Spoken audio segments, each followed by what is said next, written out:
do direção, né? Os resumos de direção, material, do que pelo meu esforço mesmo. Eu consegui estudar quando muito, e aí como eu perdi. Aí, muito apoio mesmo, material, eu acho mais reprovação que eu mesmo. Fala que vestibular tem 10 por passar, aquele cara que sabe que vai ter que fazer sacrifícios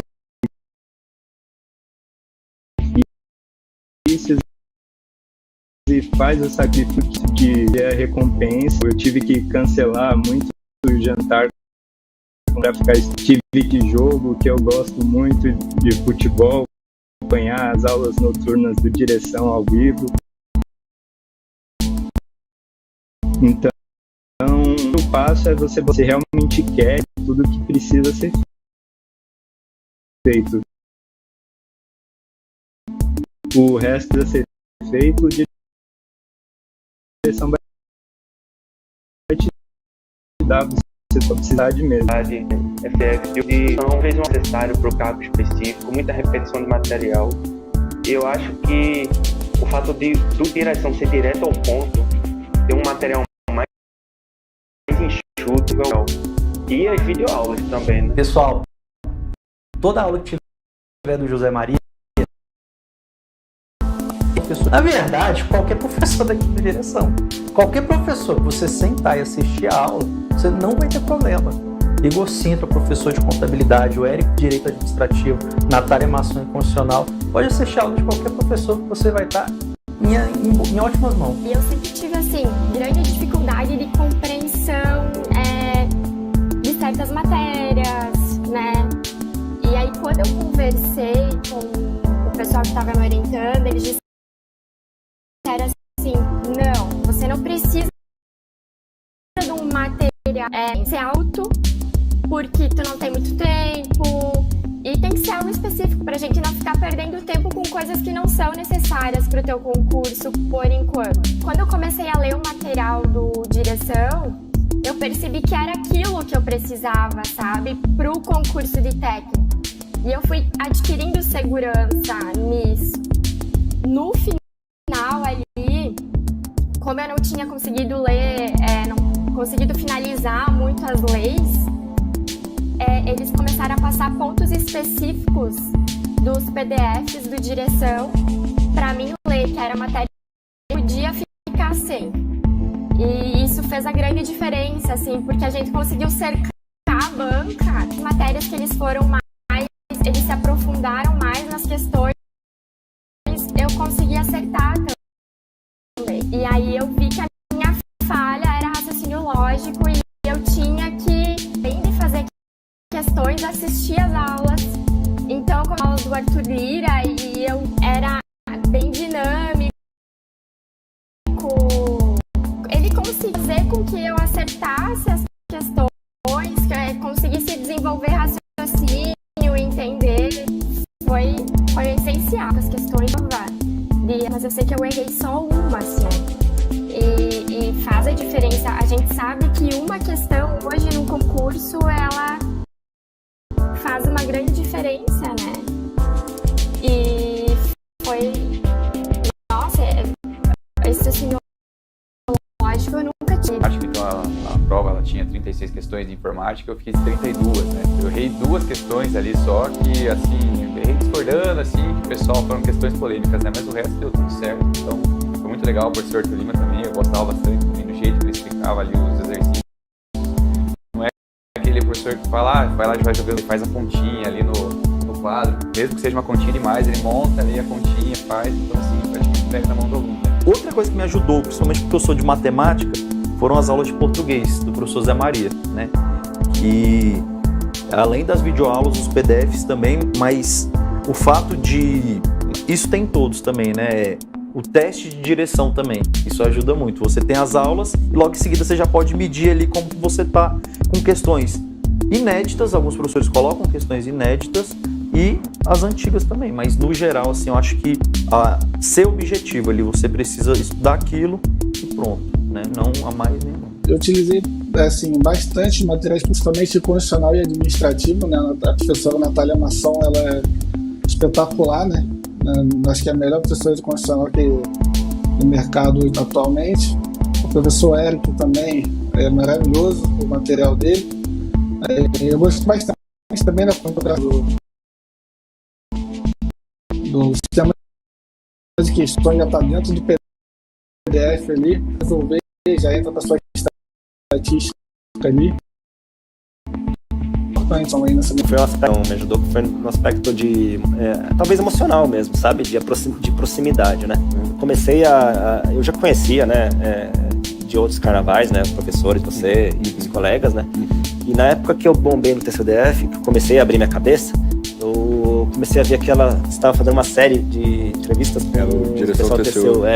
Aquilo foi muito legal, assim, para conhecer, né, o pessoal, conhecer a carreira. Dá pro aluno, né, um conforto, né, uma motivação, né, assim, era como se fosse aquele programa que você vai assistir no fim do dia, né, para se distrair, né, gerava um conforto, né, em mim.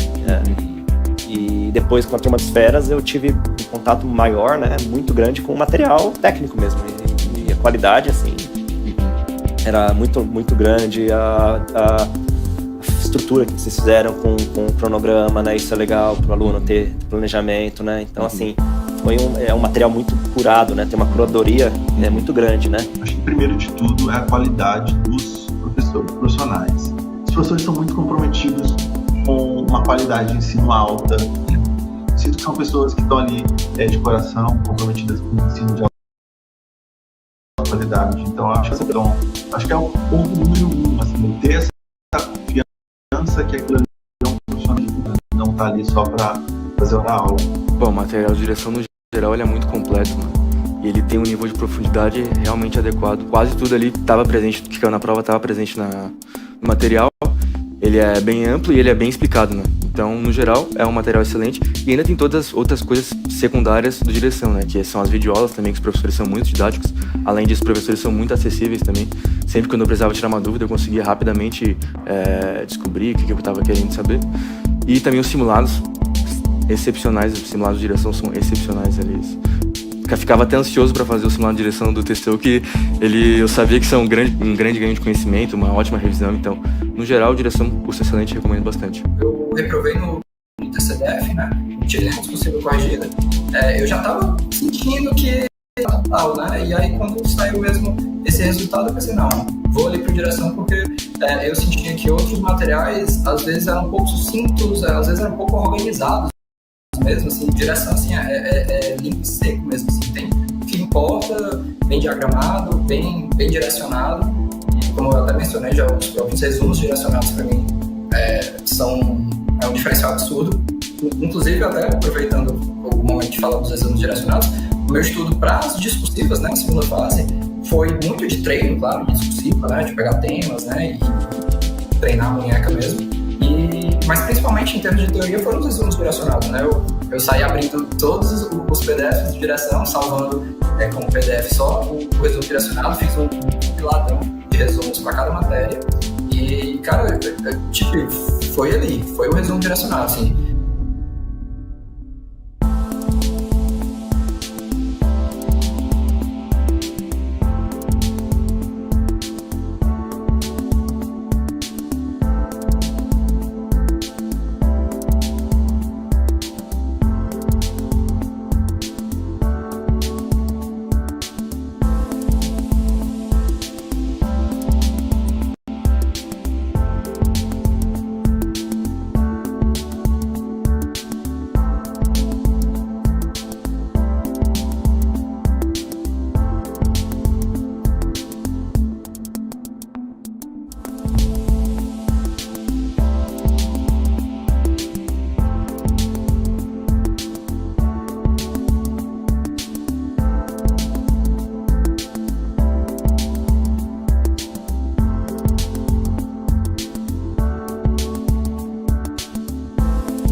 Bom dia! Bom dia a todo mundo que está aí comigo nesse domingo de manhã, né? Então, força, Deus ajuda quem cedo madruga. E eu tenho certeza que vocês vão ficar satisfeitos com essa aula, porque eu sempre trago aqui algum detalhe, alguma coisinha ali que não foi trabalhada de forma minuciosa nas aulas. Então, essas aulas de questões, eu sempre aconselho todo mundo a assistir. Se você, meu aluno, não assistiu às aulas de questões anteriores, procura aí no YouTube do Direção, tem muitas aulas de questões CESP. Assistam todas. Sempre eu trago uma questão que você fala assim, nossa, eu não sabia disso. É isso? É sério que isso está acontecendo? Sim, é sério, é isso que está acontecendo. Eu sempre trago alguma coisa assim que não passa desapercebido, ou que a gente não aprofunda muito durante as aulas. Então, eu sempre busco fazer isso nas aulas de questões, para que a gente tente abarcar mesmo, fechar ali todo o conteúdo e não deixar nenhuma ponta solta, tá? Gabriel Russo, também tô cansada, tá? Acho que tá todo mundo, né, gente? Eu também tô aqui, ó, aula de segunda a segunda, meu computador travando, não consigo nem arrumar meu computador, porque não tem tempo, eu uso ele todos os dias por conta de aula, né? Pati, fica aqui comigo, tá? Nessas aulas de questões. A Paty comentou aí no chat que tem errado muitas questões porque a CESP ela não coloca a questão completa. Isso é foda, isso é fogo. Porque às vezes você pensa, não tá errado, mas tá faltando uma parte. E aí, o que a gente faz? Paty, hoje a gente vai fazer algumas questõezinhas assim, e acho que a verdade é, você vai ter que pegar o costume mesmo, ir fazendo muitas questões da CESP para ir pegando o costume de lidar com ela. Por isso, questões é muito importante, tá ok? Então é isso, deixa eu ver quem mais tá aí. O piano tá aí, gente. Piano ensaio, a Joelma, a Luciana Faria, a Paty sempre aqui comigo, Adriana, Eni, deixa eu ver mais quem. Aline, Paulo Sérgio, Osmar, Lucas, Mistaiova, Mistaiova, pra ser Mistaiova, Miss Passatempo, Miss sei lá o que das contas, agora Miss Pipoca com Queijo, a nova novidade do momento. É isso, gente. Então tá, vamos lá, né? Vamos começar? Vamos começar com euforia. Orlando, oi Orlando! Vamos começar com empolgação, vamos começar com euforia, porque é isso aí, né, gente? É isso aí. Deixa eu ver quanto tempo que a gente tem ainda para o concurso. 1 mês e alguns dias, né? Então, tudo bem, tá todo mundo cansado, mas falta pouco, né? Essa é a vantagem de um edital com prazo curto aí, né? De realização de prova, porque a gente é aquele momento assim que você vai lá, você vai morrer de estudar, mas é por um curto período. Imagina o edital daí é 6 meses, acho que o negócio, acho que seria pior, tá? Se você teria mais tempo para estudar, mas você vai carregando aquele cansaço, acho que seria pior. Então é isso, é hora de dar o gás, é hora de dar o sangue nos olhos e vambora. Vamos começar com prescrição e decadência. Eu adoro essa matéria, gente, eu adoro essa matéria. E a questãozinha, com certeza, pelo menos uma na sua prova. Então vamos lá. Decadência e prescrição, vambora. Camilo e Isabel eram casados e tinham 2 filhos menores fruto de sua união.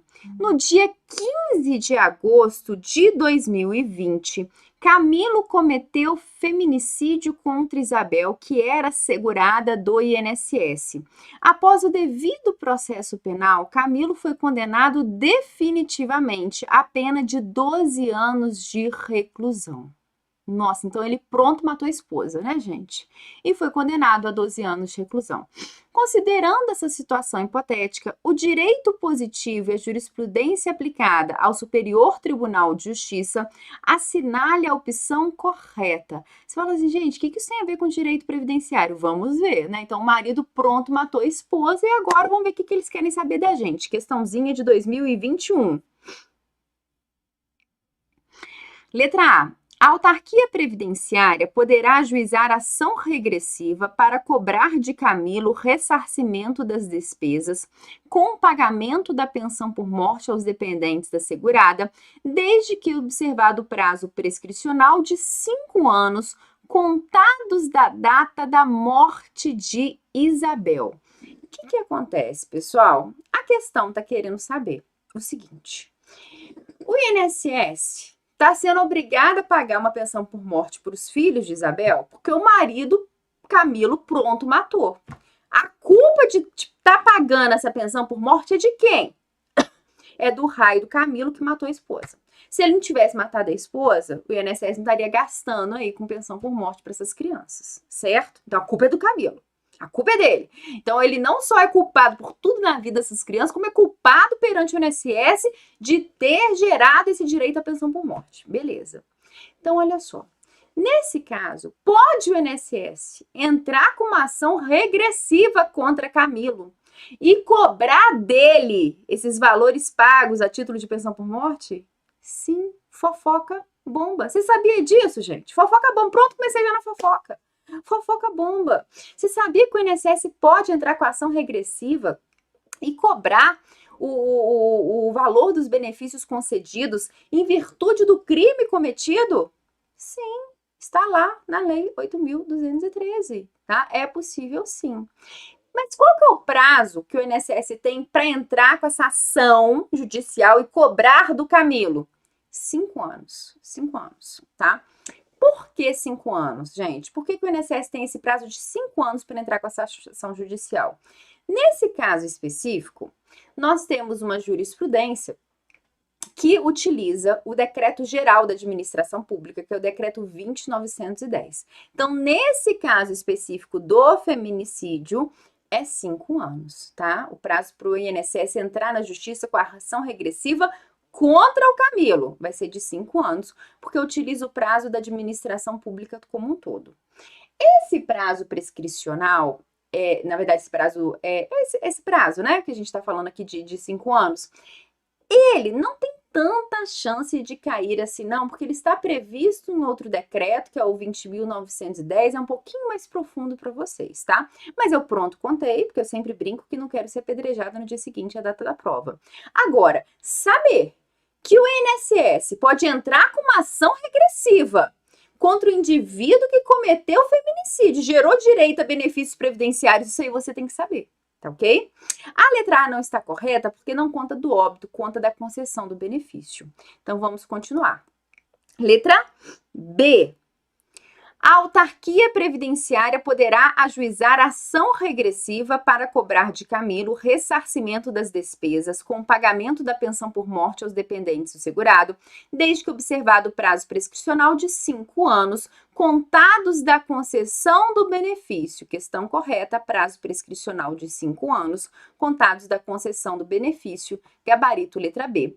Aí eu vi o pessoal aí no chat, mas não seria o prazo decadencial de 10 anos? Gente, o prazo decadencial de 10 anos é para o segurado entrar contra o INSS e solicitar um benefício que foi pago a menor, que foi pago indevidamente, a revisão de um benefício previdenciário, tá? Esse prazo aqui é o prazo do INSS para entrar com uma ação contra o segurado, contra um indivíduo, tá? Que não necessariamente seja segurado. Entrar contra o indivíduo que gerou o direito ao benefício previdenciário em virtude desse feminicídio, ok?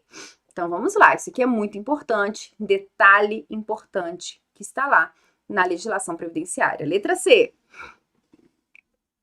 A autarquia previdenciária não poderá ajuizar ação regressiva para cobrar de Camilo o ressarcimento das despesas com o pagamento da pensão por morte dos dependentes segurados, uma vez que essa hipótese não é prevista em lei. Errado, temos sim essa hipótese prevista em lei.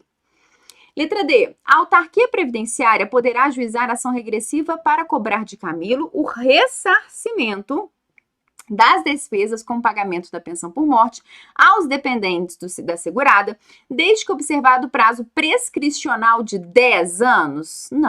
Não temos prazo prescricional de 10 anos, contados da concessão do benefício.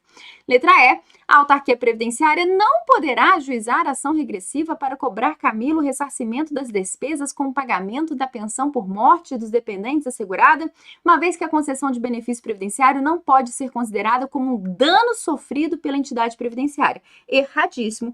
É um dano sofrido, sim. Tá ok? Então, vamos lá. Onde que está isso, gente? Você fala assim, nossa, professora, Professora, eu nunca ouvi falar dessa história na minha vida. Onde que tá isso na lei? Eu não sei. Tá lá no artigo 120, olha só. Artigo 120 da Lei 8.213.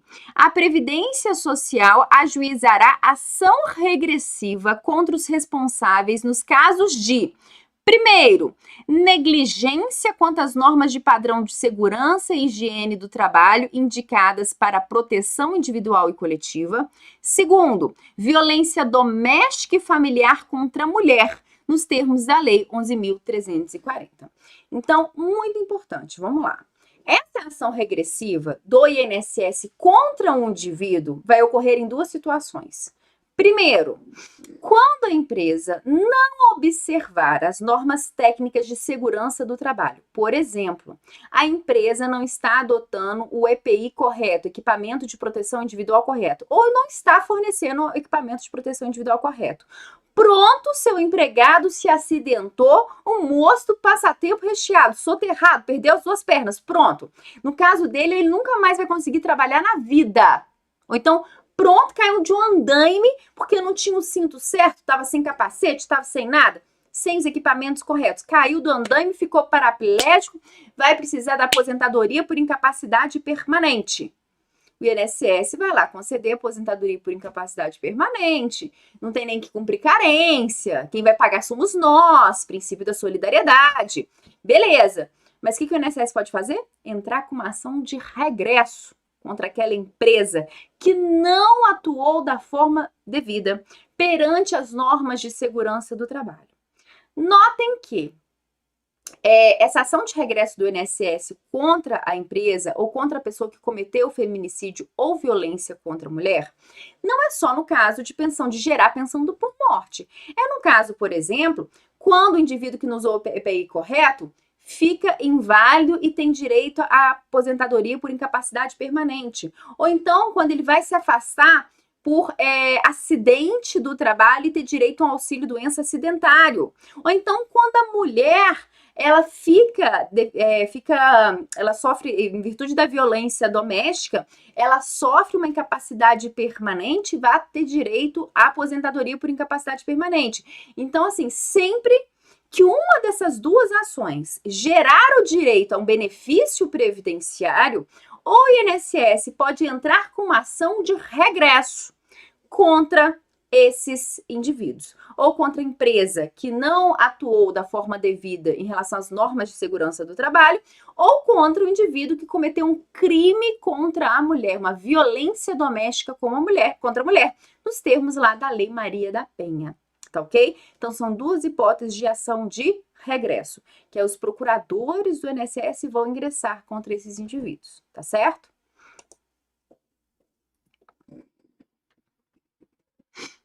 Ademais, o STJ entende que o prazo prescricional dessas ações será de 5 anos por aplicação analógica e por isonomia do Decreto 20.910.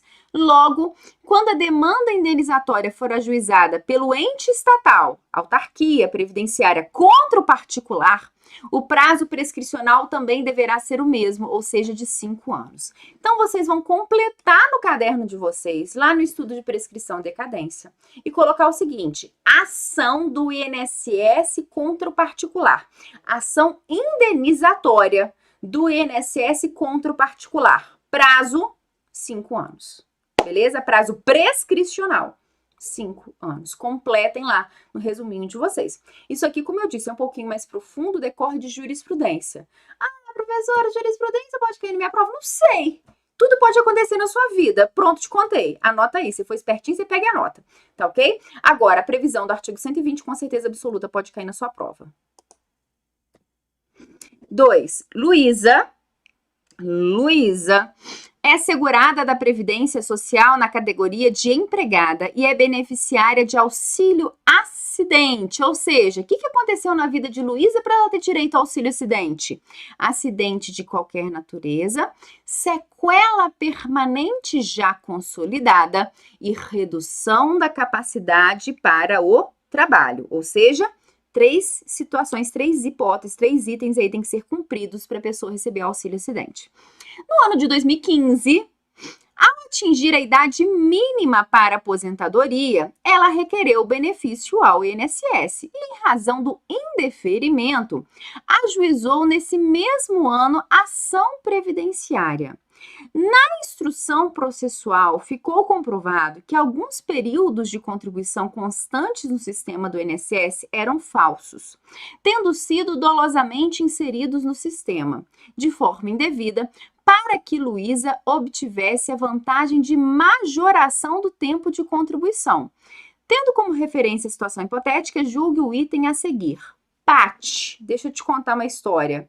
Olha só, isso aqui é o tipo de coisa que a CESP tem costume de fazer, tá? Paty, você que falou dos costumes da CESP, né? A CESP, ela te conta um caso com várias informações. Ah, fulana recebeu auxílio-incidente, fulana quer dar entrada na aposentadoria dela, mas foi indeferida. E, além disso, inseriram dados falsos no sistema para aposentadoria da Luísa. Ou seja, te deu 3 informações sobre o mesmo caso. O que a CESP costuma fazer? Te traz uma história e coloca várias assertivas para você julgar sobre aquele mesmo casinho. Então, nessa assertiva, o que a CESP quer saber da gente? O limite de prazo para que Luísa ajuizasse ação contra o indeferimento administrativo era, de fato, o ano de 2015, já que, por exemplo, se ela tivesse postergado para o ano de 2021, haveria decadência do direito. Pessoal, certo ou errado? Em 2015, ela teve o benefício indeferido, não foi isso? Olha lá, ó. No ano de 2015, ao atingir a idade mínima para a aposentadoria, ela requereu o benefício do INSS e, em razão do indeferimento, ajuizou no mesmo ano a ação previdenciária. Em 2015, ela teve o benefício indeferido. Qual é o prazo para a Luísa ingressar com uma ação contra o INSS solicitando o deferimento do benefício previdenciário? Prazo decadencial de 10 anos. Então, o direito dela de entrar com uma ação contra o INSS em virtude desse indeferimento só iria decair em 2025 e não em 2021 ali, como foi dito na questão. Então, somente em 2025 iria decair o direito de Luísa. Essa regrinha está no artigo 103 da Lei 8.213, tá? O artigo 103 da Lei 8.213, essa questão, gente, repare, é uma questão de 2021, questão recente, ok? Esse artigo 103 da Lei 8.213, ele vem falando o quê? Decai em 10 anos o prazo para que o segurado ingresse contra uma ação contra o INSS, no caso de indeferimento, cancelamento, cessação de benefício previdenciário ou revisão de benefício pago a menor. Ou seja, seria basicamente, vamos reduzir em 2 situações. Esse prazo decadencial para entrar com uma ação contra o INSS seria quando a pessoa solicita o benefício é negado, ou quando ela está recebendo e cancela um benefício dela, tá? Ou então, indeferimento, cessação, cancelamento, ou então, a outra hipótese, revisão do benefício quando o benefício é pago a menor. Essa é a redação. Reparem que a CESP, ela vem cobrando a redação, a literalidade do artigo 103 da Lei 8.213. Então, esse caso era um caso de indeferimento, né? E a CESP se pautou na redação da lei, que fala que no caso de indeferimento ou de revisão, prazo decadencial de 10 anos. Mas o que a gente tem aqui de detalhe para a gente saber? O STF, ele julgou parte desse artigo inconstitucional. Por quê? Ele vem falando que esse prazo decadencial de 10 anos só vai valer para revisão de benefício previdenciário, somente se a pessoa não concorda com o valor que está sendo pago a título de benefício previdenciário. Para o STF, no caso de indeferimento, cessação de benefício, nessas outras hipóteses, não haveria prazo decadencial, não correria prazo. Por quê? Porque a pessoa pode solicitar um benefício que ela adquiriu o direito a qualquer momento. Então, não haveria esse prazo decadencial para se insurgir contra esse ato de indeferimento, tá? Então, pelo fato da pessoa que adquiriu todos os direitos, por exemplo, cumprir todos os requisitos para minha aposentadoria por tempo de contribuição antes da reforma, se eu solicitar o meu benefício daí a 10 anos, 15 anos, eu vou ter direito? Sim. Porque o que importa é eu ter cumprido os requisitos, eu ter adquirido o direito, independentemente de quando eu solicitar o benefício. Justamente por esse motivo, o STF fala, olha, no caso de indeferimento, não tem prazo decadencial, não. Nenhum prazo vai correr. Por quê? Porque a pessoa pode solicitar o benefício a qualquer momento. Se ela solicita e o INSS nega, ela pode entrar na justiça a qualquer momento. Então, essa é a visão do INSS. Aí vocês vão falar, do STF. Aí vocês vão perguntar, professora, o que fazer em uma prova da CESP? Como me posicionar? Eu vou levar em consideração o artigo 103, redação literal, ou eu vou levar em consideração esse posicionamento do STF? O que vocês vão fazer? Nessa questão, a questão estaria errada de qualquer forma. Por quê? Se a CESP levasse em consideração a literalidade do artigo 103, a questão está errada porque o prazo iria decair somente em 2025. Se a CESP levasse em consideração o posicionamento do STF, o direito jamais iria decair. A questão também estaria errada. Então, como se posicionar na hora da prova? A princípio, se a questão é uma questão seca, você vai levar em consideração artigo 103 da lei, que fala que decai em 10 anos o prazo para se insurgir contra uma decisão do INSS de indeferimento, cessação de benefício, cancelamento ou revisão. Agora, se vier falando, de acordo com os tribunais, de acordo com o STF, o prazo decadencial de 10 anos só serve para revisão, não serviria para indeferimento, porque no caso de indeferimento, a pessoa teria qualquer prazo, ela poderia solicitar novamente o benefício a qualquer momento. Então, é isso que vocês têm que ter atenção na hora de fazer a questão da CESP, beleza? Então, vamos lá. Vamos lá.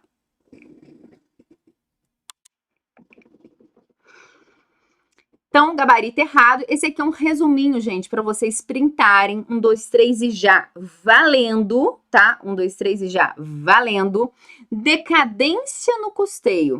Direito de constituir o crédito. 5 anos, tá? Então, decadência do direito de constituir o crédito. Aqui, gente, a decadência no custeio, o que é? Para a gente recapitular. Decadência no custeio e prescrição no custeio. O que é a decadência no custeio?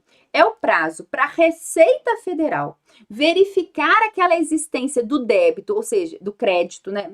Verificar que a empresa não recolheu as contribuições previdenciárias e ela vai ter 5 anos para lançar esse valor, esse crédito tributário que a Receita tem que receber, tá?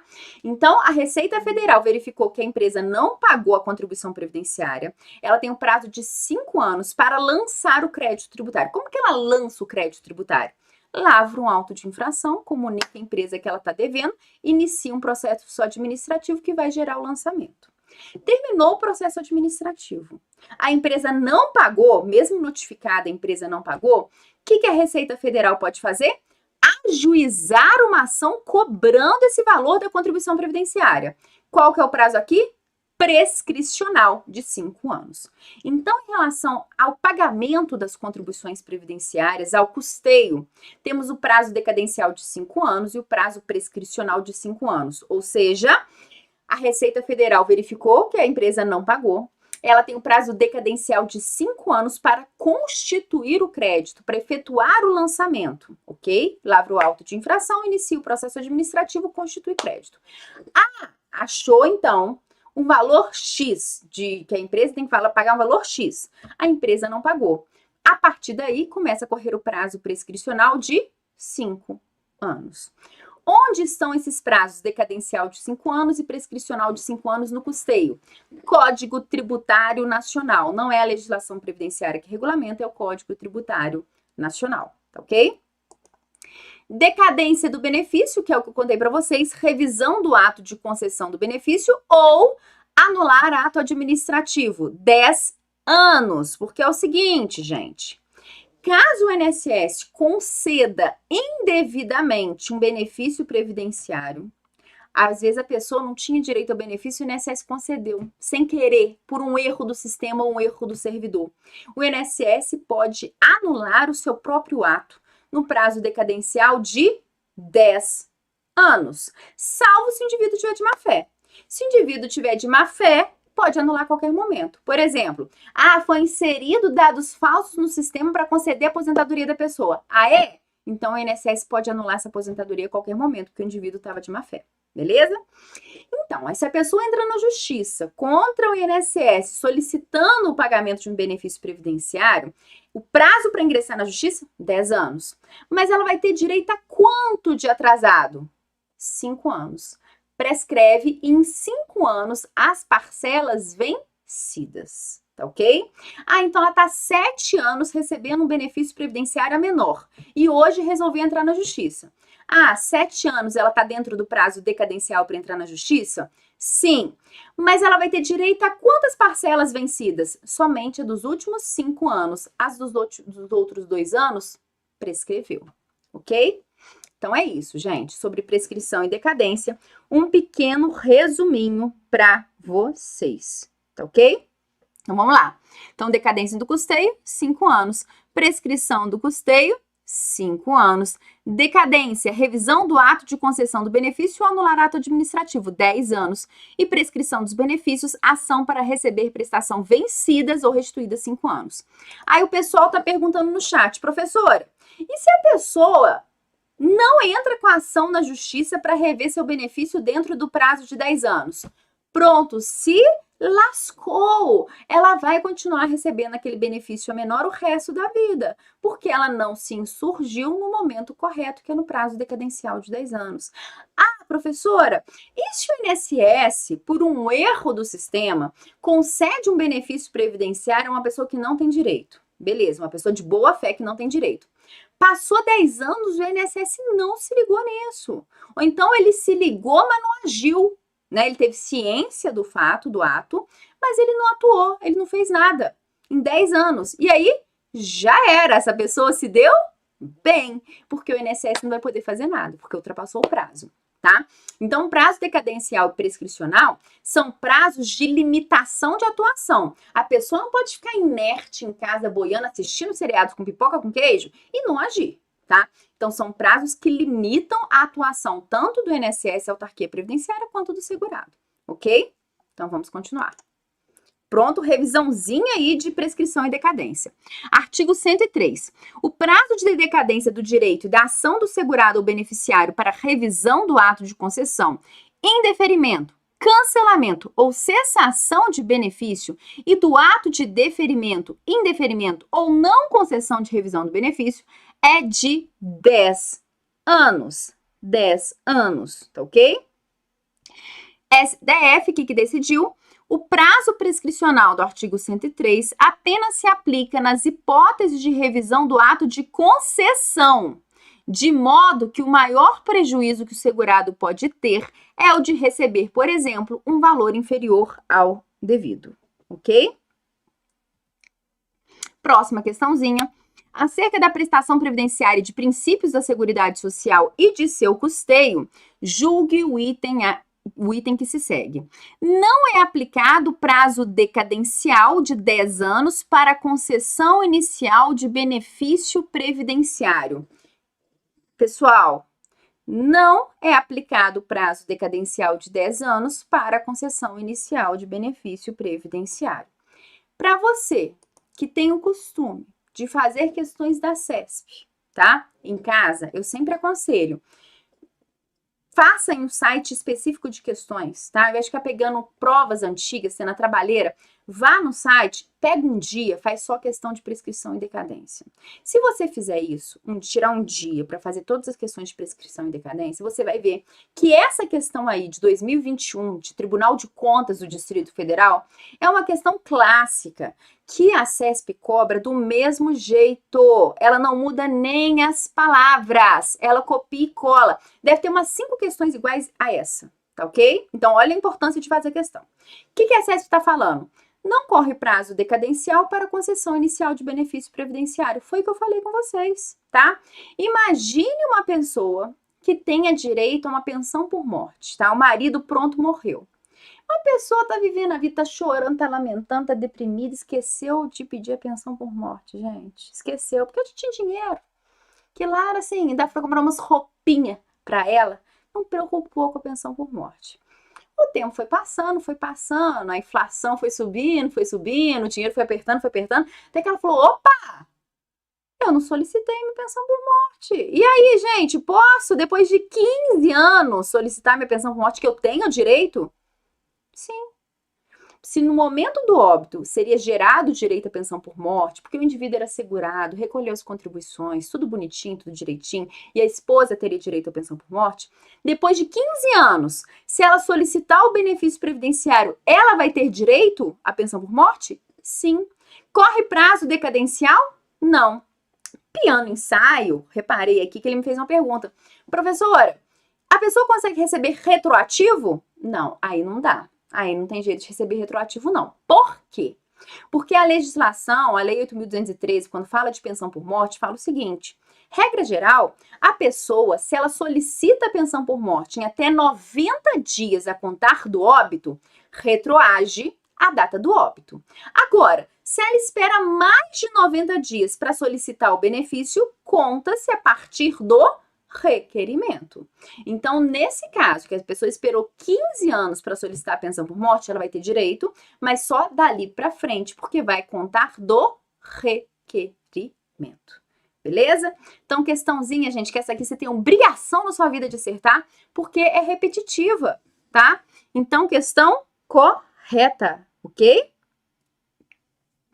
E se for menor de 18 anos, é isso mesmo, Paty. Se for menor de 16 anos, o prazo é de 180 dias, beleza? Então, direito ao benefício previdenciário é imprescritível e também não corre prazo decadencial. Indeferimento, cancelamento, cessação do benefício antes de concedido não pode decair de acordo com o STF. Revisão de benefício previdenciário quando pago a menor, decadencial. Prazo de 10 anos, decadencial, tá? A gente vai fazer uma questãozinha dessa do menor de 16 anos mais pra frente. Por isso que eu não falei aqui agora, porque senão eu perderia a graça. Mas vocês já estão aí no chat falando, né, gente? Então, vamos lá. Acerca da prescrição e da decadência em direito da Seguridade Social, julgue o item a seguir. É de 5 anos o prazo de decadência do direito ou da ação do segurado ou beneficiário para revisão do ato de concessão, indeferimento, cancelamento ou cessação do benefício e do ato de deferimento, indeferimento ou não concessão de revisão do benefício. Pessoal, questão errada. O prazo é decadencial de 10 anos, tá? Tô sendo repetitiva, mas todo mundo vai sair dessa aula decorado, tá? Todo mundo vai sair dessa aula decorado. Vamos lá. Julgue o item relativo à Seguridade Social. Olha, eu coloquei uma questãozinha de 2013 da AGU. O termo inicial para a contagem do prazo decadencial para a Previdência Social anular o ato administrativo do qual decorram efeitos favoráveis para o beneficiário é de 10 anos a partir da data em que o ato for praticado, ainda que se comprove a má-fé do beneficiário? Errado. Salvo comprovada a má-fé. Questão errada, tá ok? Aqui, gente, eu chamo a atenção de vocês porque tem uma lei muito importante que está prevista no edital de vocês, que é a Lei 9784, Lei de Processo Administrativo no âmbito federal, que está lá prevista no seu edital de direito administrativo, tá? Lá nessa lei, no artigo 54 da Lei 9784, vem nos dizendo que a administração como um todo tem o prazo decadencial de 5 anos para anular os seus próprios atos, quando decorrerem efeitos favoráveis para beneficiários de boa-fé, salvo comprovada má-fé, ok? Então, a Lei de Processo Administrativo, Lei 9784, fala desse prazo decadencial de 5 anos. Mas aqui no direito previdenciário, a Lei 8.213 fala que decai para a administração pública em 10 anos, decai para o INSS, Autarquia Previdenciária, de forma específica, em 10 anos, o prazo para anular os seus próprios atos, quando decorrerem efeitos favoráveis a beneficiários de boa-fé, salvo comprovada a má-fé. O que vocês têm que notar? Em relação ao INSS, Autarquia Previdenciária, o prazo que ele tem para anular seus próprios atos, quando ele percebeu que está errado, é de 10 anos, decadencial de 10 anos. Em relação à administração pública como um todo, que não seja o INSS, o prazo para anular seus próprios atos, autotutela, decai em 5 anos. Então, olha só a diferença. O INSS concedeu uma aposentadoria indevida. Ele tem um prazo decadencial de 10 anos para anular os seus próprios atos. Agora, um outro exemplo. O servidor público da União teve uma aposentadoria concedida pelo regime próprio de previdência social da União, indevidamente. Qual é o prazo para a União anular esse ato de concessão indevida de aposentadoria no regime próprio de previdência social? 5 anos. Porque nesse caso, para a União, se aplica o artigo 54 da Lei 9784. Entenderam o raciocínio? Quando é o INSS, a Autarquia Previdenciária, ele tem um prazo decadencial de 10 anos para anular os seus próprios atos. Quando é o resto da administração pública federal como um todo, o prazo é decadencial de 5 anos para anular os seus próprios atos, baseado no artigo 54 da Lei 9784.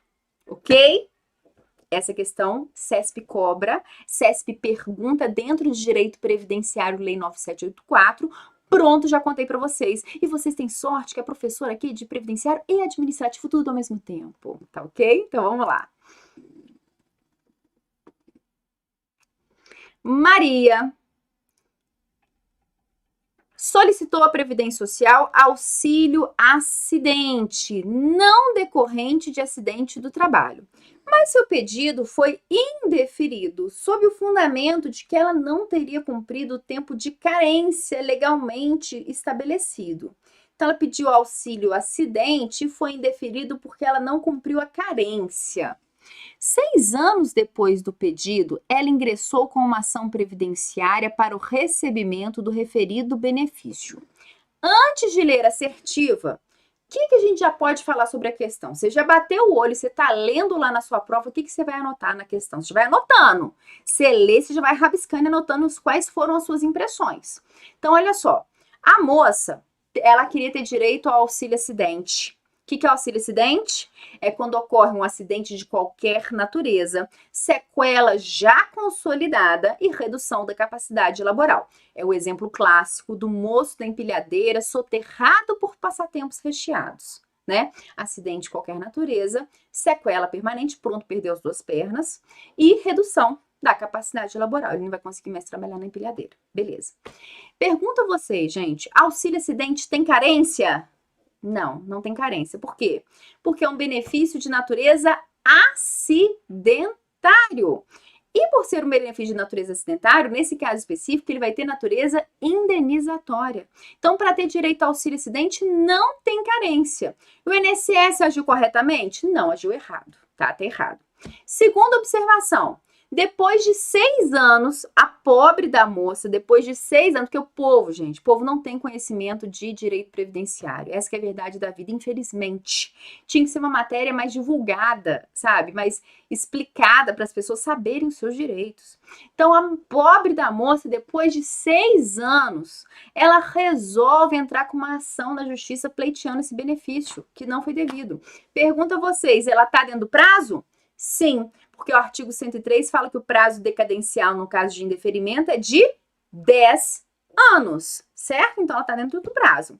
Ela vai ter direito a quantas parcelas para trás? 5 anos de parcela, porque prescreve os 5 anos. Ela vai ter direito a receber os 6 anos que ela deixou de receber? Não. Ela vai ter direito a receber somente os últimos 5 anos, porque o resto já prescreveu. Beleza? Então, vamos lá. Fizemos uma análise completa e agora vamos saber o que a CESP quer da gente. Considerando essa situação hipotética. À luz das normas vigentes acerca do direito previdenciário, julgue o próximo item. O direito de ação perseguido por Maria, ao ajuizar a ação previdenciária, está prescrito, visto que se passaram mais de 5 anos desde a negativa administrativa do pedido de concessão do benefício. Gente, a questão ela está totalmente errada. Totalmente errada. Por quê? Por que está errada? Gente, não prescreve o direito de ação nesse caso, é um prazo decadencial para entrar contra a ação. É um prazo decadencial para entrar contra a ação, beleza? Prazo decadencial, ok? Então, é um prazo decadencial de 10 anos. As parcelas para trás que estão prescritas, últimas, um aninho só que prescreveu, ela vai ter direito aos últimos 5 anos. Então, questão totalmente errada. Recurso das decisões administrativas. Gente, o pessoal tá aí empolgado aí no chat, mas agora eu peço atenção de vocês, tá? Recurso de decisões administrativas é um dos temas que foi mais cobrado no último concurso do INSS. Quando você vai fazer questões, vocês vão observar que a maioria das questões são do último concurso do INSS. Mas como já tem vários vídeos, tem até um vídeo meu aí no YouTube do Direção que eu comento a última prova inteira do INSS, eu trouxe outras questões diferentes. E tem uma questão aqui que eu trouxe para vocês, que ela tem detalhes que nós não costumamos tratar em aula. Então fiquem atentos que é um privilégio de vocês que estão aqui assistindo essa aula de questões. Então, meus alunos, gente, por favor, sempre assistam as aulas de questões. Eu imploro, assistam essas aulas, porque vem sempre um detalhezinho ou outro que é importante para vocês. Então, vamos lá. Sérgio apresentou o requerimento administrativo para revisão do seu benefício previdenciário, tá? Então, ele apresentou um requerimento administrativo, ok? O INSS ou negou ou pagou a menor e ele solicitou uma revisão do benefício no próprio INSS, ok? Então, vamos lá.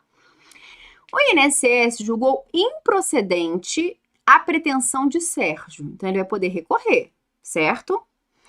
Com base nessa situação e considerando a disciplina relativa à organização da Previdência Social, assinale a opção correta. Letra A. Da decisão poderá ser interposto recurso no prazo de 30 dias, não podendo o INSS, após a interposição, retratar-se de seu entendimento e deixar de encaminhar o recurso à instância competente. Primeira questão está errado, tá ok? Primeira questão está muito errada. Por quê?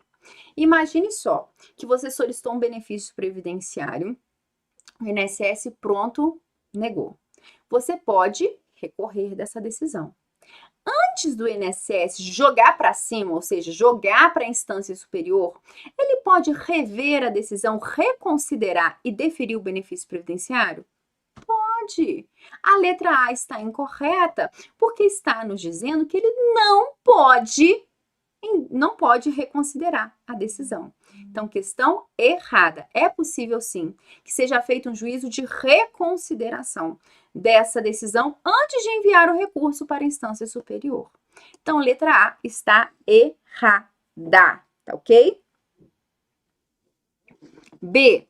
A propositura de ação judicial por parte de Sérgio, que tenha por objeto idêntico pedido sobre o qual verse o processo administrativo, importará renúncia ao direito de recorrer na esfera administrativa e, consequentemente, desistência do recurso interposto. Então, olha só, vamos lá. A propositura de ação judicial por parte de Sérgio, que tenha por objeto idêntico pedido sobre o qual verse o processo administrativo, importará renúncia ao direito de recorrer na esfera administrativa e, consequentemente, desistência do recurso interposto. Aqui está correta, aqui está errada, e aí como é que vai ser isso aqui? Gente, a letra B é o nosso gabarito, tá?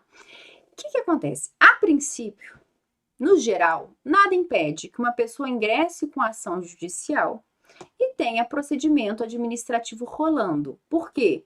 A gente pode dizer que são várias esferas, né, gente? Tem esfera judicial, tem esfera administrativa, tem a coisa julgada na esfera judicial, tem a coisa julgada na esfera administrativa. Então, nada impediria que uma pessoa entrasse com uma ação judicial e um processo administrativo ao mesmo tempo. Nesse caso aqui do INSS, se o Sérgio entra com recurso contra a decisão que deferiu o benefício dele previdenciário, que ele está pedindo revisão, e o INSS negou ou pagou a menor, enfim. Entrou com recurso o Sérgio. E ao mesmo tempo ele fala, eu acho que não vai dar em nada isso aqui no INSS. O INSS está muito lento, está muito lerdo, acho que não vai dar em nada. Mas eu sei que tem jurisprudência a meu favor, compensa entrar na justiça. Se Sérgio ingressa com uma ação judicial com o mesmo objeto daquele recurso administrativo, automaticamente vai implicar em desistência, em renúncia àquele recurso. Então, letra B é o nosso gabarito. E a letra B, ela está atualizada, tá, gente? Peguei essa questão de 2010, porque é uma questão difícil. Mas ela está atualizada, porque o decreto 3.048 foi atualizado pelo decreto 10.410 e essa redação ela vai permanecer. Nós vamos ler lá daqui a pouquinho, tá? Então, gabarito letra B de bola, tá? A propositura de ação judicial por parte de Sérgio que tenha por objeto idêntico pedido sobre o qual verse o processo administrativo importará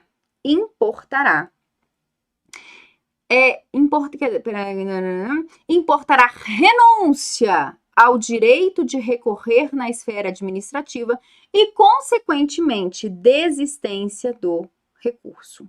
Ok? Então, vamos lá. C. Todo recurso interposto em processo administrativo concernente a benefício previdenciário deve ser recebido apenas no efeito devolutivo. Errado. Os recursos em processo administrativo aqui perante o INSS devem ser recebidos em efeito devolutivo e efeito suspensivo. O que é isso, gente? Efeito devolutivo e efeito suspensivo. Na prova não vai te perguntar o que é. Você tem que decorar que os recursos têm efeito devolutivo e suspensivo. Mas o que é? Devolutivo é devolver a matéria para que ela seja analisada pela instância superior. Ou seja, tudo aquilo que você arguiu na primeira instância e foi negado, você devolve todos aqueles questionamentos à instância superior.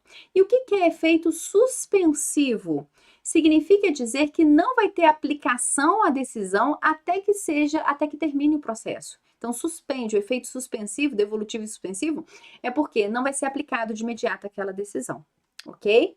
Então, vamos lá. Então, errado porque é efeito devolutivo e suspensivo, ok? Letra D. A comunicação da decisão do órgão colegiado sobre a pretensão de Sérgio terá de ser feita por correspondência sob registro, com aviso de recebimento, ou pessoalmente, se a primeira forma restar frustrada. Não é dessa forma, a gente vai ler o dispositivo que regulamenta essa questão da comunicação. Letra E. A decisão do Conselho de Recursos da Previdência Social, que julgar o recurso de Sérgio, se favorável, terá sua eficácia condicionada à publicação do boletim do serviço do INSS. Também não funciona desse jeito. Então, olha só, gente, vamos ler item por item. Decreto 3.048, nosso gabarito foi letra B. Qual que é o erro da letra A? É o artigo 305, parágrafo 1º. É de 30 dias o prazo para interposição de recursos e para oferecimento de contrarrazões, contados da ciência da decisão e da interposição do recurso, respectivamente. O INSS, a Secretaria Especial da Previdência e Trabalho do Ministério da Economia e, quando for o caso, na hipótese prevista no inciso 4º do CAPT, os entes federativos poderão reformar suas decisões e deixar de encaminhar, no caso de reforma favorável ao interessado, a contestação ou recurso à instância competente ou de rever o ato para não prosseguimento da contestação ou do recurso. Olhem aí que é uma redação dada pelo decreto 10.410 de 2020, ok? Letra B, que é o nosso gabarito, é o artigo 307 do decreto. A propositura pelo interessado de ação judicial que tenha por objeto idêntico pedido sobre o qual verse o processo administrativo importará renúncia ao direito de contestar e recorrer na esfera administrativa, com a consequente desistência da contestação ou do recurso interposto. Asterisco do poder na frente do artigo 307 do decreto. Beleza? Letra C, artigo 308. Os recursos interpostos tempestivamente contra a decisão proferidas pelas juntas de recurso e pela Câmara de Julgamentos do CRPS têm efeito suspensivo e devolutivo. Artigo 319. Então, por que a letra D está errada? O INSS notificará o interessado de sua decisão, preferencialmente por meio eletrônico, por meio de cadastro prévio, na forma definida pelo INSS, realizado por procedimento em que seja assegurada a identificação adequada do interessado ou por rede bancária, conforme definido no ato do INSS, por via postal, por meio de carta simples destinada ao endereço constante do cadastro do segurado do INSS, hipótese em que o aviso de recebimento será considerado prova suficiente da notificação, e 3, pessoalmente, quando entregue ao interessado em mão. Letra E é o artigo 325. Os atos e decisões normativas sobre o benefício dos órgãos e entidades da Previdência Social devem ser publicados na íntegra em boletim de serviço da entidade interessada, só tendo validade depois desta publicação. Então, pessoal, a questão é a seguinte: leiam com muita força de vontade os artigos do decreto que falam sobre processo administrativo. Sempre tem uma coisinha que você deixou de lado. Essa é uma questão que galera ia errar, tá? Galera ia errar. E tá lá, artigo 307 do decreto 10.410. Tanto que aqui no Direção a gente tem um projeto, né, que é a mentoria Estude Comigo. Vamos pedir para a Lohane colocar o link aí para vocês. Para quem tiver interesse, nós lemos todos os dispositivos legais, tá? A gente pega a lei e vai lendo tudo. Olha, a gente fica atento nisso aqui, coloca ser isso aqui. Isso aqui não vale nada, isso aqui não vale nada, você larga para lá. Isso aqui não tá valendo, ok? Então, temos uma mentoria Estude Comigo. Para quem tiver interesse, Loiane, coloca o link aí da mentoria Estude Comigo para quem quiser, beleza? Então, vamos continuar. E se a Loiane não colocar, vocês me mandem direct que eu mando para vocês. Vamos lá. A propósito do processo de justificação administrativa, assinale a opção correta, tá? Então, qual que é sobre justificação administrativa? Essa aqui é uma questãozinha também que passa batido pela galera, mas vamos lá, sobre justificação administrativa. Só para a gente entender o que é justificação administrativa. Vamos lá. Pessoal, justificação administrativa é um procedimento administrativo que corre dentro do INSS e toda vez, tá, que o segurado quiser fazer prova ou de dependência econômica ou ele quiser fazer prova de união estável, ele vai entrar com processo de justificação administrativa. Ou quando o interessado ele quiser arrumar algum dado no CNIS dele. Por exemplo, a empresa declarou errada a data de demissão dele no CNIS. Ele quer arrumar essa situação. Por quê? Porque isso vai gerar uma repercussão nas suas contribuições previdenciárias e, consequentemente, no valor do seu benefício, né? Então, ele quer arrumar o CNIS. Entra com uma justificação administrativa. Então, é um processo administrativo utilizado geralmente para situações, para provar dependência econômica, para provar união estável, para organizar o CNIS, beleza? Então, vamos lá. A propósito do processo de justificação administrativa, assinale a opção correta. Em qualquer hipótese, a comprovação do tempo de serviço para fins previdenciários deve realizar-se com base em início de prova material, não sendo admitida a prova exclusivamente testemunhal. Questão correta, não é permitida a prova exclusivamente testemunhal. Letra B. A homologação da justificação judicial processada com base em prova exclusivamente testemunhal dispensa a justificação administrativa em vista da autoridade da coisa julgada constituída. Então, peraí, gente, a letra A, qual que é o erro? Vamos lá, vamos com calma. Em qualquer hipótese, a comprovação do tempo de serviço para fins previdenciários deve realizar-se com base no início de prova material, não sendo admitida prova exclusivamente testemunhal. Questão é a seguinte, gente, em caso de caso fortuito ou força maior, pode ser utilizado prova exclusivamente testemunhal. Então, a questão está falando em qualquer caso? Não. Vamos ter exceção. Por exemplo, a pessoa trabalhou lá na empresa em 1900 antigamente, pronto, pegou fogo a empresa. Pronto, pegou fogo, tá? Nesse caso, não vai ter quinis, porque foi muito antigamente. É um fato notório, todo mundo sabe que a empresa pegou fogo. Então, é possível uma justificação administrativa com prova exclusivamente testemunhal. Regra, não pode prova exclusivamente testemunhal. Exceção, em caso fortuito ou força maior, de notório conhecimento, tá? Vamos continuar. A homologação da justificação judicial processada com base em prova exclusivamente testemunhal dispensa a justificação administrativa em vista da autoridade da coisa julgada constituída, tá? Então, a homologação da justificação judicial processada com base em prova exclusivamente testemunhal dispensa a justificação administrativa em vista da autoridade da coisa julgada constituída? Não. Errado. Pode ser que não dispense, não, tá? Letra C.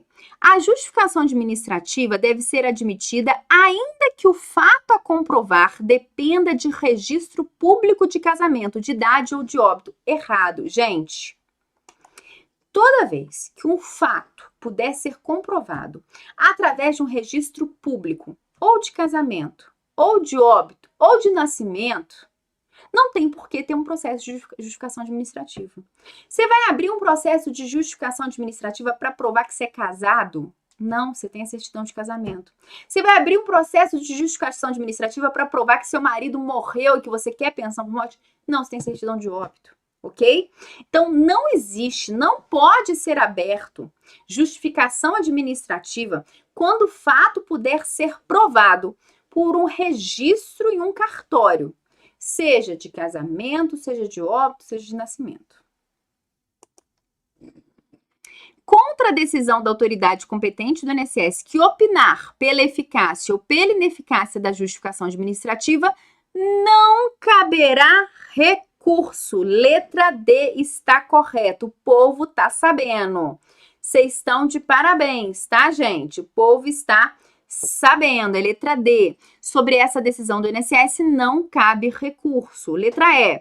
O processamento da justificação administrativa traduz opção legal, conferida ao interessado, ainda que exista outro meio eficaz de configurar a verdade do fato alegado e sua plausibilidade? Não.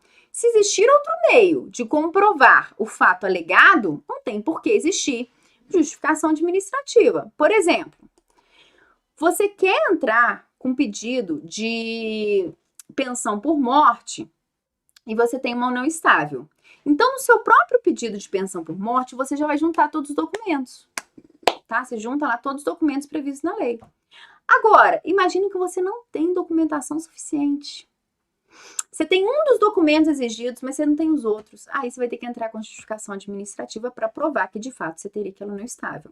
Mas então, observem, se existir outros meios prováveis, plausíveis de se comprovar uma determinada situação, não será utilizada a justificação administrativa. Então, gabarito, letra D. Letra D, artigo 147 do decreto, não caberá recurso da decisão da autoridade competente no Instituto Nacional do Seguro Social que considerar eficácia ou ineficácia da justificação administrativa. Carência, vamos lá, questãozinhas agora de carência. Acerca do período de carência, julgue o item abaixo. A perda da qualidade de segurado não prejudica o direito à aposentadoria se todos os requisitos para a sua concessão já tiverem sido preenchidos e estiverem de acordo com a legislação em vigor à época em que esses requisitos foram atendidos. Questão correta ou questão errada? Então, a perda da qualidade de segurado não prejudica o direito à aposentadoria de se todos os requisitos para a sua concessão já tiverem sido preenchidos e estiverem de acordo com a legislação em vigor à época em que esses requisitos foram atendidos. Questão correta. Vamos para um exemplo. Era uma vez um moço, tá? Que ele trabalhou dos 20 aos 35 anos, só na vida, 15 anos. Ficou em casa, comendo pipoca com queijo. O pessoal vive me mandando direct. Professora, qual que é a receita de pipoca com queijo? Gente, é pipoca e é um queijo. Não tem receita pra isso, não. Não tem receita. Tá? Não é aquele queijinho frito de pipoca do meio da rua, não. Que aquilo eu não sei fazer em casa. Queijo lá e pronto, entendeu? Um queijo coalho dourado, né? Gratinado, fica bom. É isso, gente. Então a pessoa ficou o resto da vida assistindo lá a Casa do Dragão, assistindo aquele seriado novo que tá aí do Senhor dos Anéis, tá muito bom, tem várias guerras de orcs, mas eu assisto só 10 minutos, depois eu desmonto. Filho pequeno, trabalhando de segunda a segunda, né? A gente tá difícil. Tá difícil esse seriado. Então o que acontece? Ficou o resto da vida quando antes de 2019, faltando uns dias para a reforma da Previdência, esse moço completa 65 anos. Ele vai ter direito à aposentadoria por idade? Ele trabalhou dos 20 aos 35 só. Ficou o resto da vida curtindo a vida adoidado, sem recolher, sem trabalhar. Completou 65 anos antes da reforma. Ele vai ter direito à aposentadoria por idade? Por idade? Sim. Por quê? Ainda que ele tenha perdido a qualidade de segurado. Como ele preencheu os requisitos? Idade e carência, que no caso da aposentadoria por idade é 180 contribuições mensais, que dá os 15 anos que ele trabalhou direto, ele vai ter direito ao benefício previdenciário. Onde é que eu quero chegar? Para ter direito às aposentadorias por idade, por tempo de contribuição especial, não é necessário que o indivíduo esteja na qualidade de segurado para pleitear o benefício previdenciário. Então, no caso dessas aposentadorias, não é necessário que o indivíduo esteja na qualidade de segurado para pleitear o benefício previdenciário. Agora, professora, e em relação aos outros benefícios previdenciários que exigem carência, como fica a situação da pessoa que perdeu a qualidade de segurado? Existe uma regra na legislação previdenciária que vem nos dizendo que para os demais benefícios previdenciários que exigem carência, tirando essas aposentadorias, aquele segurado que perdeu a qualidade, ele tem que cumprir, no mínimo, metade do tempo de carência do benefício que ele pretende receber para resgatar aquele tempo lá atrás. Exemplo. Era uma vez um indivíduo que trabalhou 1 ano. Beleza. Ficou 5 anos desempregado. Ele perdeu a qualidade de segurado? Sim. O que você tem que analisar para saber se ele perdeu a qualidade de segurado? Você tem que verificar se ele está dentro do período de graça ou não, né? Se ele está dentro do período de graça ou não. O que você vai verificar se ele está dentro do período de graça ou não? Regra geral, uma pessoa que é empregado e é demitido, período de graça dele é de 12 meses. Se ele comprovar que ele está desempregado, mais 12 meses. Se ele tiver mais de 120 contribuições mensais, mais 12. Mas no caso, ele trabalhou só 1 ano. Ele tem mais de 120 contribuições mensais? Não. Ou seja, depois de 2 anos, ele perdeu a qualidade dele de segurado. Então, ele ficou 5 anos desempregado, sem trabalhar e sem recolher. 2 anos só que ele manteve a qualidade de segurado, depois ele perdeu. Agora, ele voltou a trabalhar. E ele quer ter direito ao auxílio-doença, um auxílio-doença comum, tá? Sem ser acidentário, um auxílio-doença comum. Qual que é o prazo de contribuição? Quantas contribuições ele tem que verter para o regime geral de previdência para resgatar aquele período dele antigo, lá de 1 ano trabalhado? O que ele tem que fazer? Ele tem que recolher no mínimo metade da carência do benefício. Qual é a carência do auxílio-doença? 12 contribuições mensais. Se ele tem que recolher metade desse prazo, 6 contribuições. Com 6 contribuições, ele resgata lá o tempo dele anterior, soma e vai ter direito ao auxílio doença. Entendido? Segundo exemplo. Um indivíduo trabalhou 3 meses, só 3 meses. Ficou 5 anos desempregado.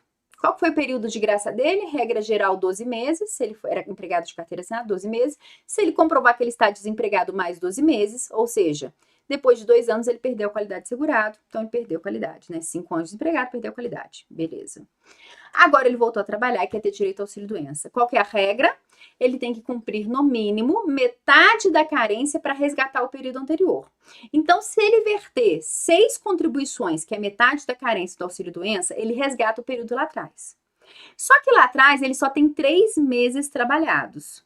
6 meses atual, que é metade da carência, mais 3, deu 9 meses. Ele vai conseguir, com 9 meses, cumprir a carência mínima do auxílio-doença? Não. Do auxílio por incapacidade permanente? Não. Onde é que eu quero chegar, gente? Essa regra de ter que recolher, no mínimo, metade da carência do benefício previdenciário, ela serve para resgatar o tempo de contribuição antes da perda da qualidade de segurado. Se lá antes da perda da qualidade de segurado a pessoa tinha pouco tempo de contribuição, ela vai ter que recolher mais agora, tá? Então só serve para resgatar o tempo lá atrás. Nesse meu último exemplo, que a pessoa tinha só 3 meses, o fato de ter recolhido, de ter cumprido a regrinha, de ter recolhido metade da carência, só serve para resgatar, mas aí não vai atingir a carência, o tempo mínimo de contribuição que ela precisa. Entenderam isso? Isso é questão clássica de prova. Então, primeira coisa, o que você tem que anotar? Quanto tempo de contribuição a pessoa tinha? Depois, você tem que verificar, ela perdeu a qualidade de segurado, sim ou não? Como é que você analisa se ela perdeu a qualidade de segurado? Você vai lembrar dos prazos do período de graça, ok? Prazos de período de graça. Regra geral, 12 meses. Se for facultativo, 6 meses. Se for licenciado das Forças Armadas, 3 meses. Lembraram disso? Então, você vai verificar o período de graça. Se você verificar que o indivíduo perdeu a qualidade de segurado, para que ele tenha direito aos benefícios previdenciários, ele tem que cumprir metade da carência. Então, metade da carência do auxílio-doença, 6 contribuições. Metade da carência do salário-maternidade, 5 contribuições, porque o salário-maternidade é 10, se recolher 5, resgata o período lá atrás. Ok? Então, é isso. Essa regra só serve para resgatar o período lá anterior. Mas se somado não atingir a carência mínima, a pessoa vai ter que recolher mais, ok? Lembrando que, questão que a gente acabou de fazer, no caso de aposentadoria por idade, por tempo de contribuição especial, não me interessa se a pessoa é segurada ou não. Se ela perdeu a qualidade de segurado, mas ela cumpriu todos os requisitos, ela vai ter direito ao benefício da aposentadoria, ok? Então, vamos continuar. Então, recapitulamos aqui a matéria.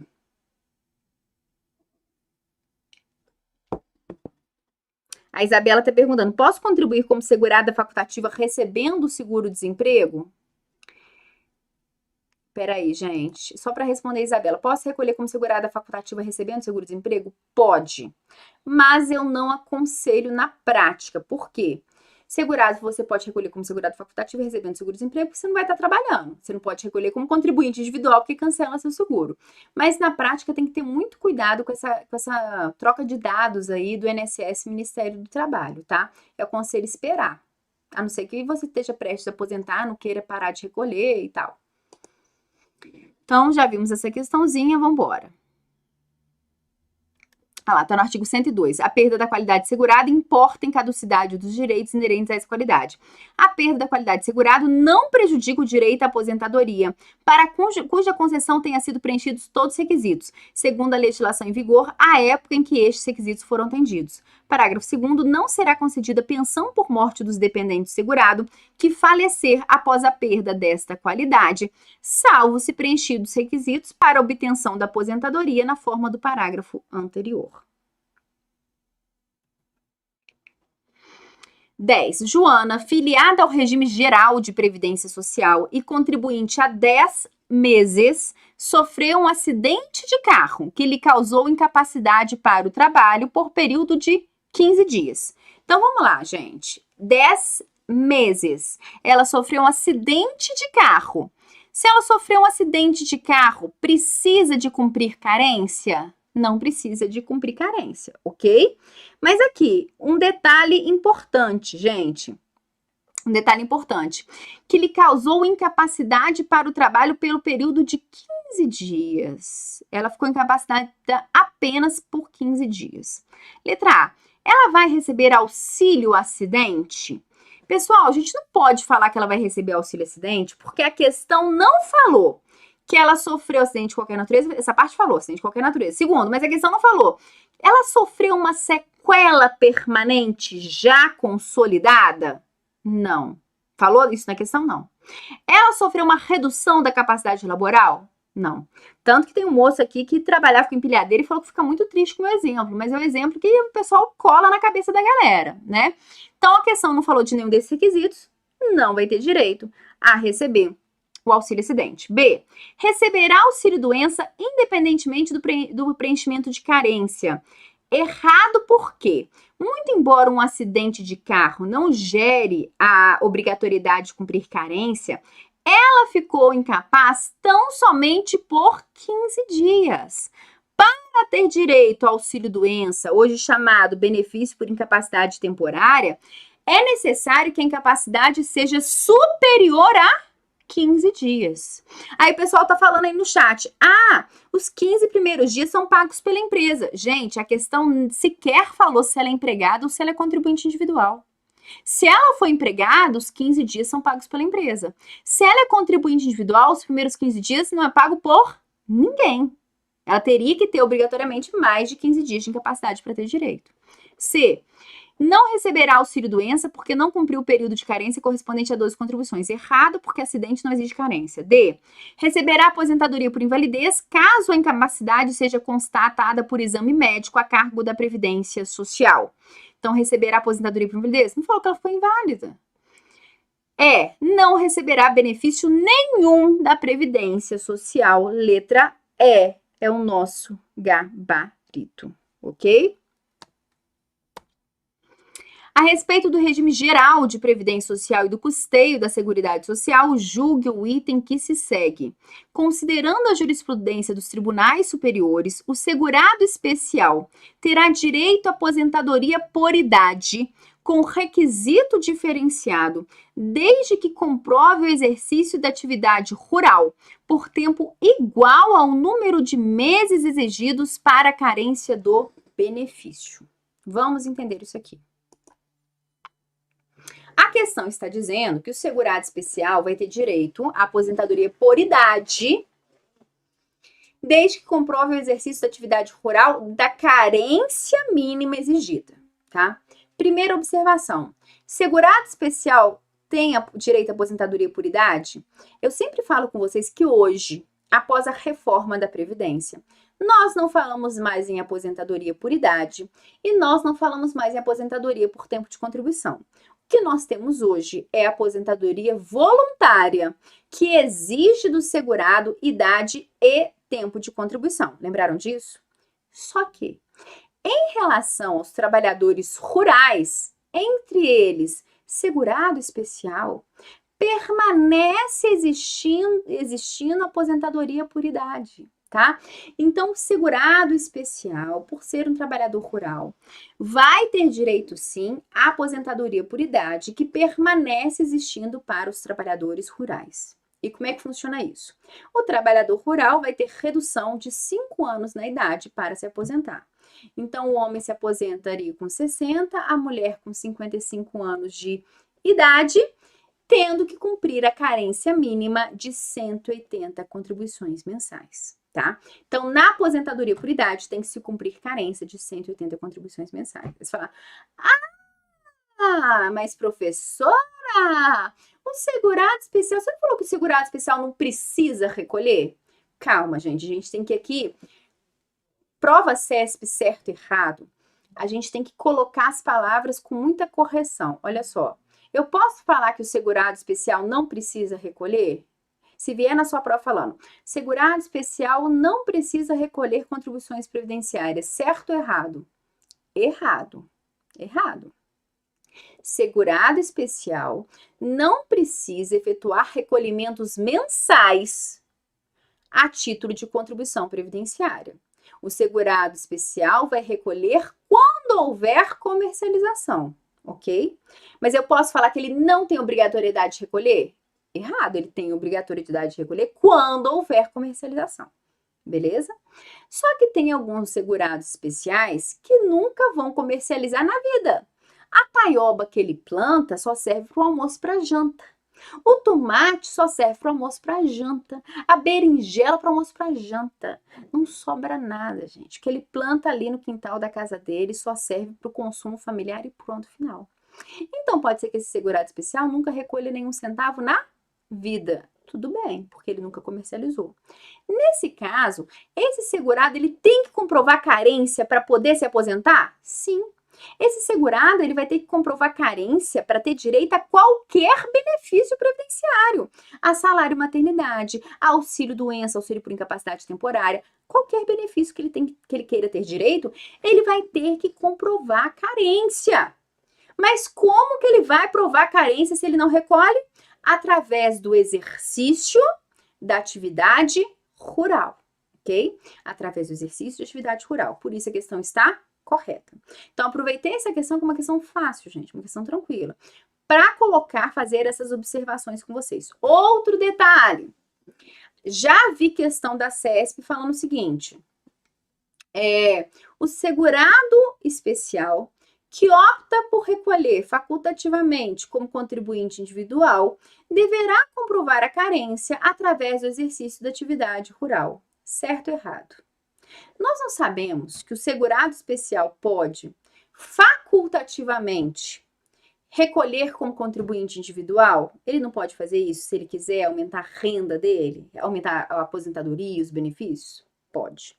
Nesse caso, quando o segurado especial recolhe facultativamente como contribuinte individual, ele vai ter que comprovar carência como qualquer outro, através das contribuições previdenciárias. Entendido? Então, detalhezinho aí, que se o segurado especial optar por recolher como contribuinte individual, ele vai ter que comprovar carência como qualquer outro segurado, através das contribuições, e não do exercício de atividade rural. Beleza? Então, questãozinha correta.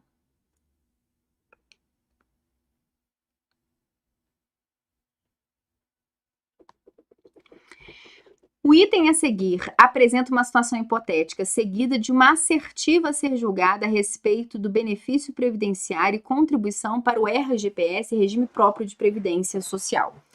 Flávio, que nunca havia contribuído para o RGPS, foi contratado como empregado de uma empresa privada.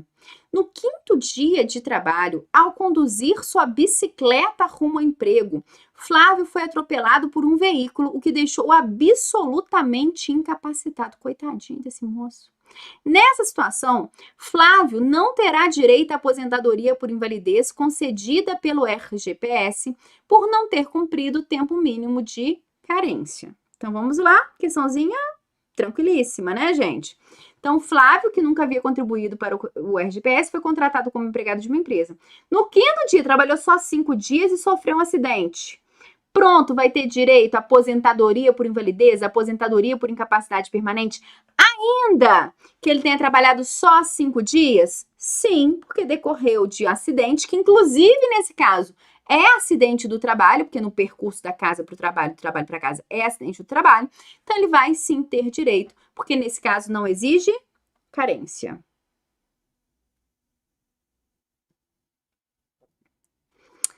Salário, benefício e reajustamento do valor dos benefícios. Então, vamos lá. Primeira questãozinha.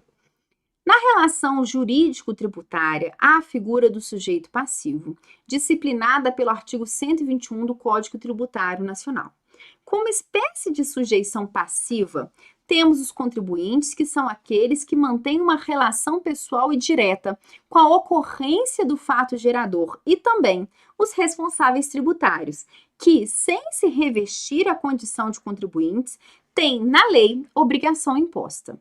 Acerca dos tributos incidentes sobre a folha de pagamentos, julgue o próximo item.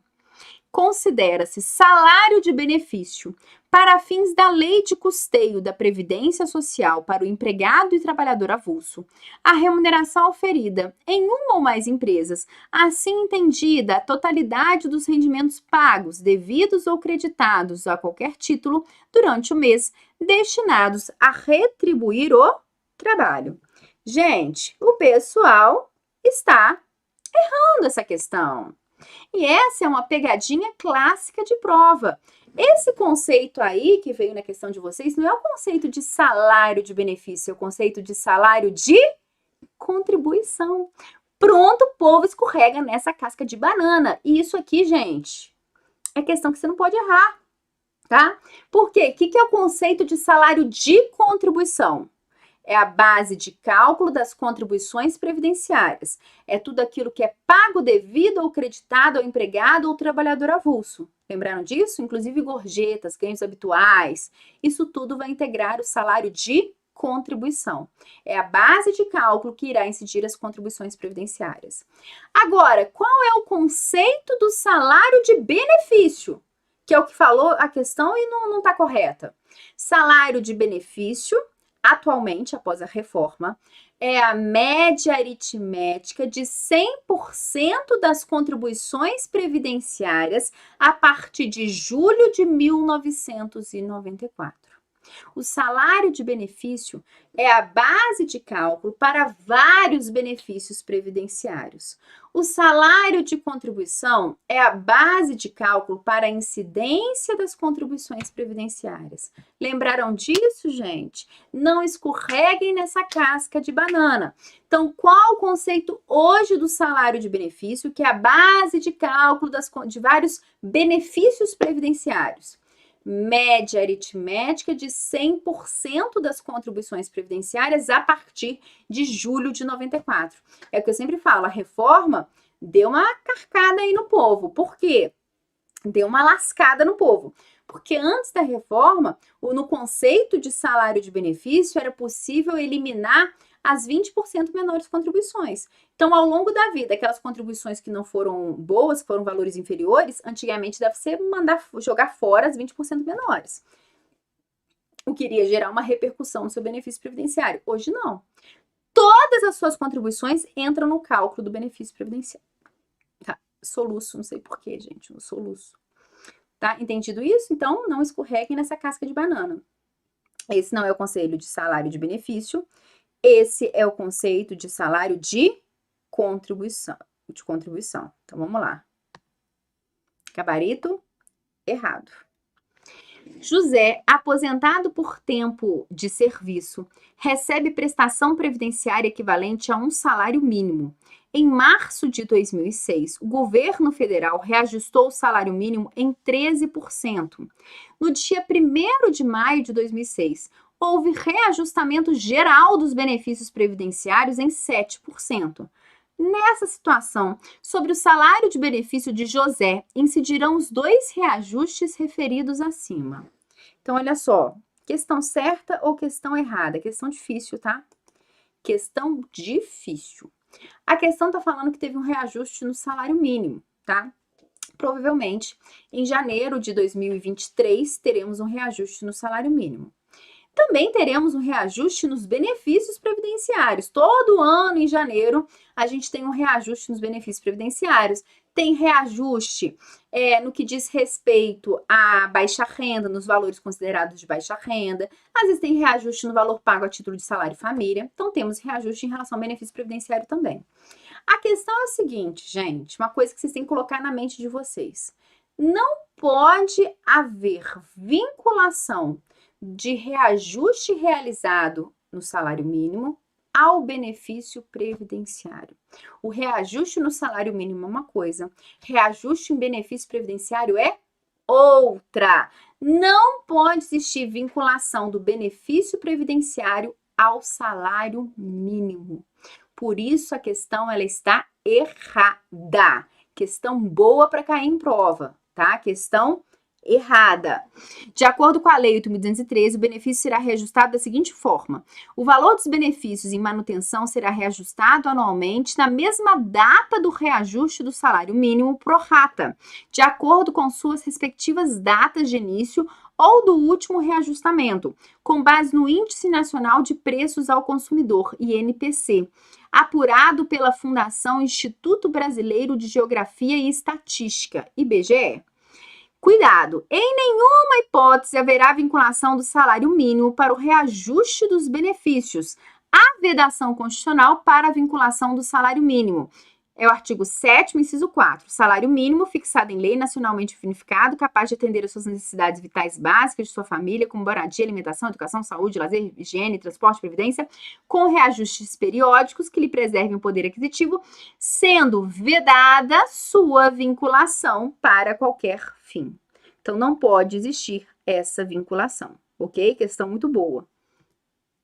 Renda mensal dos benefícios. Gente, esse tema, como já deu o nosso tempo aqui, esse tema, renda mensal dos benefícios previdenciários, eu vou deixar para a próxima aula, que vai ser a nossa última aula de questões. Então, domingo que vem, convido vocês para assistir nossa última aulinha de questões. Provavelmente depois a gente vai inventar outra moda, que na direção a gente vai sempre inventando modas de aula.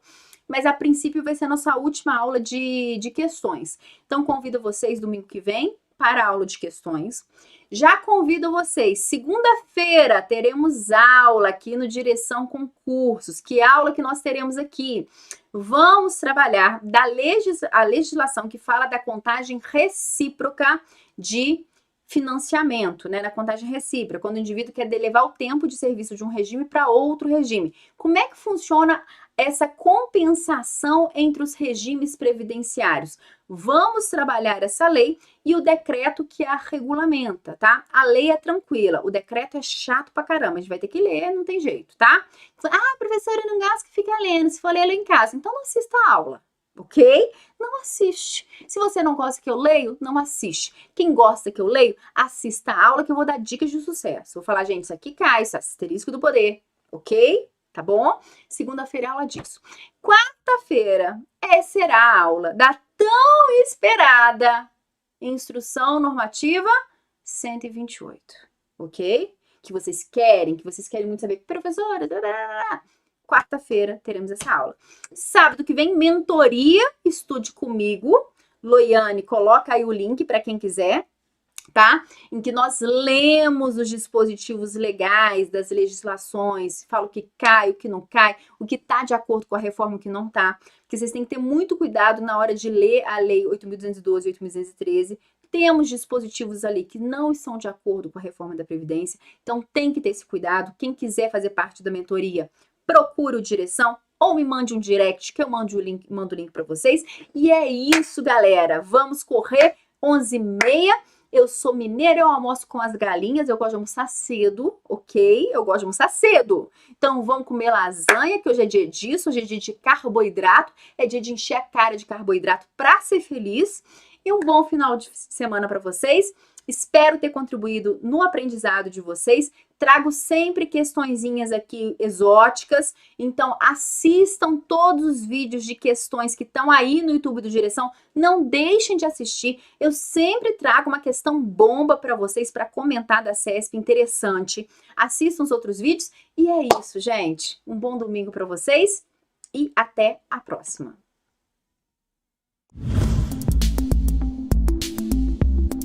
Eu acho que eu passei mais por esforço do pessoal do resumo, do Direção, né, os resumos de direção, material, do que pelo meu esforço mesmo.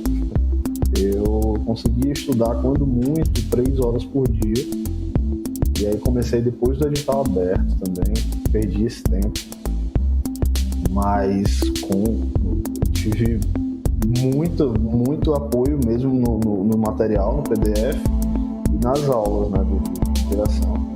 Eu acho que esse pessoal tem mais responsabilidade na minha aprovação do que eu mesmo. O pessoal fala que vestibular só passa 10%, mas tipo, é o 10% que realmente quer passar, aquele cara que sabe que vai ter que fazer sacrifícios e faz o sacrifício sabendo que é o único jeito de de colher a recompensa, então, tipo, eu tive que cancelar muito jantar com a minha namorada para ficar estudando, tive que deixar de assistir jogo, que eu gosto muito de futebol, para poder acompanhar as aulas noturnas do Direção ao vivo.